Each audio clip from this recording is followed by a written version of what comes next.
నాలుగోది ongoing projects. నేను ఇందాక చెప్పినట్టు పాలమూరు ఎత్తిపోతల పథకము, దిండి ఎత్తిపోతల పథకము, ఎస్ఎల్బీసీ సొరంగం, ఎస్ఎల్బీసీ ప్రాజెక్టు, ఇవన్నీ కూడా రేపు ఏమైందంటే నీకు కేఆర్ఎంబి అనుమతి లేదు, నీకు సిడబ్ల్యూసీ లేదు, నీ అపెక్స్ కమిటీ అనుమతి లేదని కొండీలు పెట్టి క్వరీస్ పెట్టి ఆ ప్రాజెక్టు పురోగతి దెబ్బతిని రేపు మనకు మనమే మెడకు ఉరితాడు బిగించుకున్నట్టు అవుతుంది.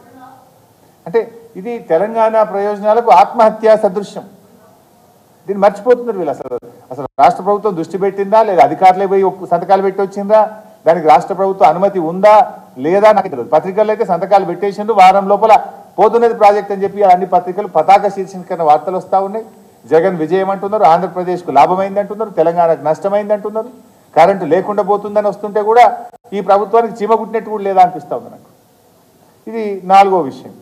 ఐదో విషయం, కొత్త ప్రాజెక్టులు ఏదన్నా మీరు కట్టాలంటే కూడా ఒకసారి కేఆర్ఎంబి పరిధిలోకి మొత్తం ఈ ప్రాజెక్టులన్నీ పోతే for everything you need to take permission. అసలు ఇంచు కూడా కదలలేము మనం.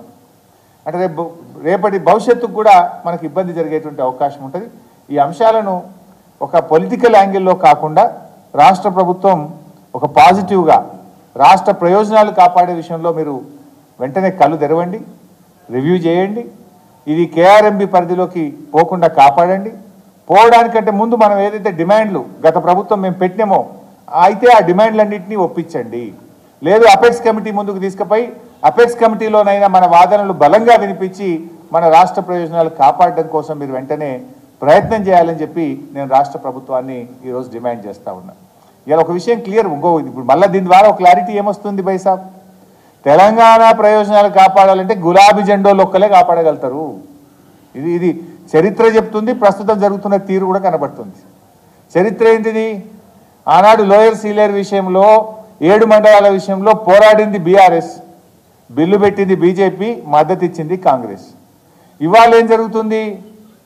ఆంధ్రప్రదేశ్కు మన లాభం జరిగే విధంగా వెంటనే అసలు ఆపరేషన్ గైడ్ లైన్స్ లేకుండా మన విషయాలు డిసైడ్ చేయకుండా మొత్తం ప్రాజెక్టులు కేఆర్ఎంబి కేంద్ర ప్రభుత్వానికి అప్పచెప్తాం, కేఆర్ఎంబికి అప్పచెప్తాం అంటే రేపు ఏం కావాలి రాష్ట్రం?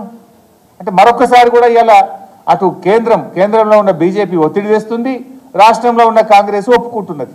అంటే రాష్ట్ర ప్రయోజనాలను వదిలేస్తున్నారు. ఇవాళ మరో స్పందిస్తున్నది ఈ అంశం మీద ఒక కన్సర్న్తో మాట్లాడుతున్నది అగైన్ బీఆర్ఎస్ పార్టీ మాత్రమే. ప్రభుత్వం వెంటనే మేల్కోవాలి. అవసరమైతే మేము ఎటువంటి పోరాటానికైనా మరి వెళ్లాల్సి వస్తుంది. ఎందుకంటే రాష్ట్రం ప్రయోజనాలు చాలా ముఖ్యం.